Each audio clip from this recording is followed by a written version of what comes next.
Sir, ताज़ा news में आपका स्वागत है। बहुत बहुत धन्यवाद। सर, एक आपसे मेरा सवाल है कि अभी आज माननीय नरेंद्र मोदी जी का एक बयान जारी हुआ। प्रधानमंत्री जी ये बोले कि हर परिवार का सपना कैसे पूरा हो, यह मेरे दिल में है। मेरे फैसले किसी को भी डराने के लिए नहीं है। ये मोदी जी का बयान है। इस पे क्या कहना चाहेंगे आप? अरे सर, मोदी जी का बयान तो कौन सा गलत है? मोदी जी का बयान कौन सा गलत है? मोदी जी का बयान तो हर एक बयान ही उनका सही है। जनता को मूर्ख बनाना, जनता को जुमलेबाजी में अपने जुमलेबाजी में फंसाना। मोदी का फैसला कोई गलत हुआ है? आज तक मोदी जी का फैसला कोई गलत हुआ ही नहीं है। जो जो वादा किए, जो जो जुमलाबाजी, जहाँ भी जाते हैं वहाँ पर सिर्फ फेंकने का काम करते हैं। और जो जुमलाबाजी में कह देते हैं, जनता पता ना कैसे मान लेती है। और बीजेपी वाले, समझ लिया, मैं बता रहा हूँ, बीजेपी के लोग अपना चैलेंज देते हैं। इस बारी कहें कि 400 पार, हैं? ये इस बारी कहे हैं कि 400 पार। भैया, हम तो मना रहा हूँ कि 400 पार न, 400 पार तो ये हो ही रहे हैं लोग, कहीं 420 न हो जाए लोग। सबसे बड़ी चीज़ ये मुद्दा हो रही है कि 400 पार के अलावा 420 न हो जाए लोग, और जनता को 420 में फंसा दे रहे हैं लोग। जो जो वादा कर रहे हैं, बताइए क्या क्या ये लोग किए हैं। तमाम प्रकार के मुद्दे, लोग कहीं भी रैलियाँ करने जाते हैं, तमाम प्रकार के मुद्दे फेंक देते हैं। तरह तरह के लोगों को जुमलाबाजी में फंसा करके अपना चुनावी प्रचार में अपना वोट ले रहे हैं। फिर इसके बाद चुनाव जब खत्म हो जाता है तो ये लोग अपने मन का काम करने लगते हैं। यही तो इनका मुद्दा है।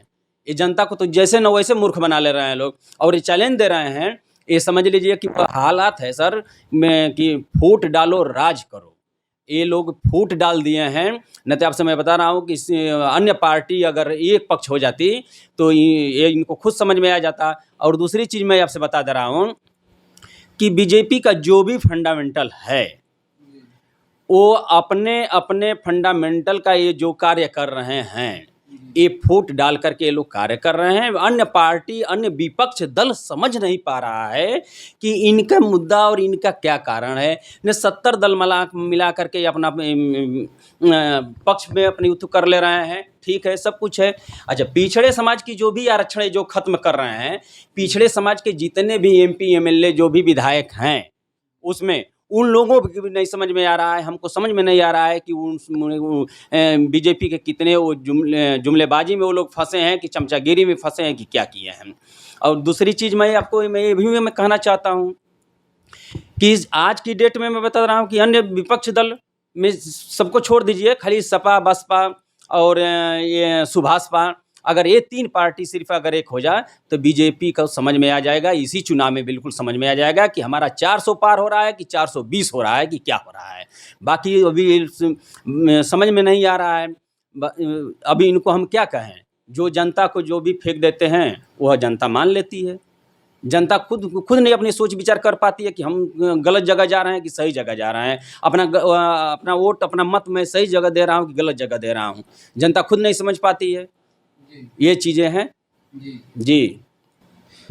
सर, एक एक क्वेश्चन और हमारा आपसे रहेगा कि ये जो घोसी लोकसभा चुनाव हो रहा है जी, उस पे क्या कहना चाहेंगे आप? घोसी लोकसभा का चुनाव जो है सर, अभी हम कुछ इस पे कुछ स्टेटमेंट नहीं बता पाएंगे, इसलिए कि घोसी का जो चुनाव है 2 तरफ का है। और एक तरफ सपा का मामला है, और दूसरी तरफ बसपा का मामला है। सपा से चूँकि राजीव राव जी हैं, ये भी हमारे बहुत अच्छे हैं, और बसपा से जो बालकृष्ण चौहान हैं, ये भी थोड़ा-सा मामला को इधर 3-5 वाला हो रहा है। बट इसमें देखिए अब क्या हो रहा है। और चूँकि रह गया चीज़ कि इस समय मैं बता रहा हूँ कि ये जो बीजेपी का जो भाई जुमला फेंक जो भाषण होता है कि हम किसानों को ये कर देंगे, किसानों को जो है मुआवजा दिला देंगे। अब बताइए, हमारे सेमरी जमालपुर में है, सेमरी जमालपुर में कम से कम मैं बता रहा हूँ कि 20 बीघा गेहूँ पूरा जल कर राख हो गया है बिजली शॉर्ट सर्किट से। इसमें बिजली विभाग की भरपूर लापरवाही है। बिजली विभाग जहाँ भी मैं बता रहा हूँ कि इस समय फसल जितना भी जल रहा है सब बिजली के वजह से जल रहा है। बिजली का तार लटक गया है या शॉर्ट सर्किट से जो भी हो रहा है, इस पर बिजली विभाग के जितने भी कर्मचारी हैं ध्यान नहीं दे रहे हैं। बिजली विभाग के जो भी मंत्री, स्वास्थ्य मंत्री हैं, वो भी ध्यान नहीं दे रहे हैं।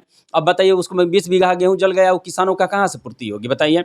उनको कम से कम पूर्ति देना चाहिए। यही से मेरी जमालपुर का जो मैं बता रहा हूँ, अभी कल का घटना है, परसों घटना है, उसमें भी मैं बता रहा हूँ कि पूरा का पूरा किसान का जो भी फसलें हैं सब क्षतिग्रस्त हो गया है। इसको कम से कम इसी चुनाव में बीजेपी को कम से कम उसका मुआवजा देना चाहिए, लेकिन ये बिल्कुल नहीं ध्यान दे रहे हैं। किसान के प्रति तो इनकी एकदम समझ के मैं बता रहा हूँ कि कोई स्टेटमेंटें नहीं है, कोई चीज़ें नहीं है। जब चुनाव आता है तो उसमें किसान के लिए, गरीबों के लिए, सबकी गरीबी दूर करेंगे, सबको इतना आवास दे देंगे। अभी जल्द का जल्द स्टेटमेंट इनका आया है कि हमने तो पूरे जनता को 15 लाख देने का वादा किया था, लेकिन 15 लाख नहीं दिया तो क्या करी, लेकिन हर एक व्यक्ति को 1-1 लाख रुपया मैंने दिया। वो भी कैसे दिया कि एक आवास के तहत पर। क्या लग रहा है कि यही आवास दे रहे हैं? इन्हीं की सरकार आवास दे रही है। आवास तो हर सरकार देती है, हर सरकार सबको आवास दिया है, गरीबों को आवास दिया है। बट इनको ये सोचना चाहिए कि जो रोजगार दे रहे हैं, ये आवास न दें, राशन न दें, मुआवजा न दें, लेकिन जो रोजगार देने की बात किए हैं, ये सबको रोजगार दे दें।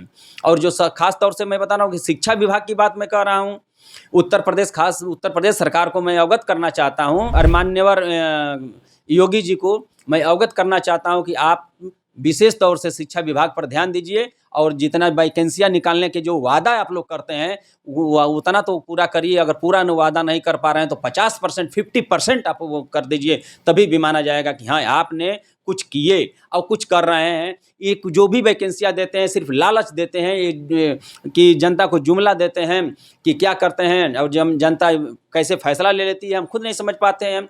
पिछड़े समाज के वो वर्गों का आरक्षण खत्म कर देते हैं, कर दिए। उस आरक्षण, उन लोगों का एडमिशन में चाहे हर जगह पर फीस बढ़ा दिए,